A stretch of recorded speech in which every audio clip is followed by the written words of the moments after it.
دیدم غروب، اما نه مثل هر غروبی. پهنای آسمون رو هرگز ندیده بودم، از غم به این شلوغی.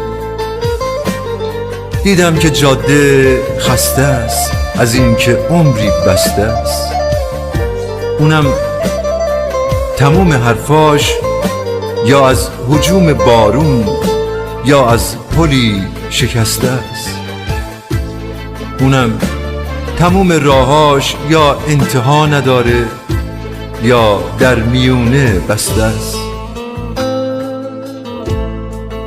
من و غروب و جاده رفتیم تا بی نهایت، از دست دوری راه یکی نداشت شکایت.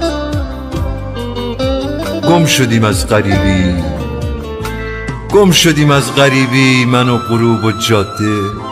از بس هوا گرفته، از بس که غم زیاده.